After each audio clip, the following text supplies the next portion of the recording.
जो बेटी अपने पिता के घर में रहती है वह यह 2 पाप करती है। दोस्तों, इस वीडियो में हम आपको बताएंगे कि आखिर पिता के घर में रहने वाली बेटी कौन सा पाप करती है और उस पाप का भोग किसको भोगना पड़ता है। दोस्तों, आज के समय बहुत सी स्त्रियां ऐसी होती हैं जो अपने पिता के घर में ही रहती है, यानी कि एक तरह से कहें तो यदि किसी कन्या का किसी कारणवश पति से विवाह टूट जाता है तो विवाह के टूटने के बाद बेटी का एकमात्र सहारा उसके पिता का घर होता है, जहां वह अपना जीवन यापन करती है।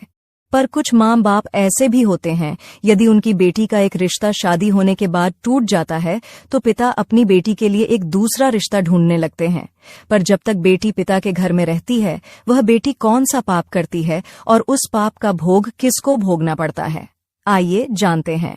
दोस्तों, शास्त्रों में बताया गया है कि एक स्त्री का जीवन पति के बिना अधूरा माना जाता है। एक स्त्री पति के बिना अधूरी होती है।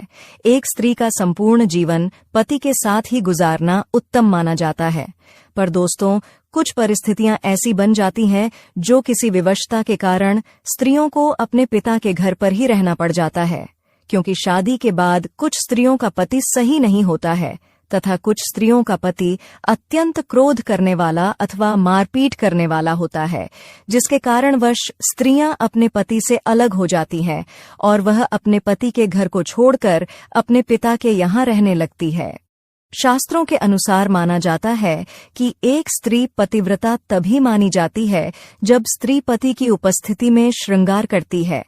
माना जाता है कि जो स्त्री पति की अनुपस्थिति में श्रृंगार करती है अथवा पति के बिना श्रृंगार करके इधर उधर घूमती है तथा जो स्त्री पतिव्रता होकर परपुरुष का चिंतन करती है, ऐसी स्त्री पतिव्रता नहीं मानी जाती है।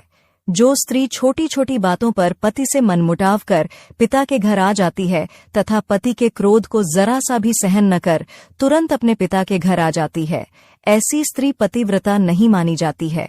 शास्त्र कहते हैं कि जो कन्या अपने पिता के घर में रहती है तो वह बिगड़ जाती है। शास्त्रों के अनुसार पिता के घर में लंबे समय से रहने वाली कन्या को नरक में यमराज द्वारा दी हुई यातनाओं को भोगना पड़ता है। इसलिए कन्या को विवाह के बाद पिता के घर में अधिक समय तक नहीं रहना चाहिए, क्योंकि पुत्री जो पिता के घर में रहकर पाप करती है उसका फल माता पिता को भोगना पड़ता है।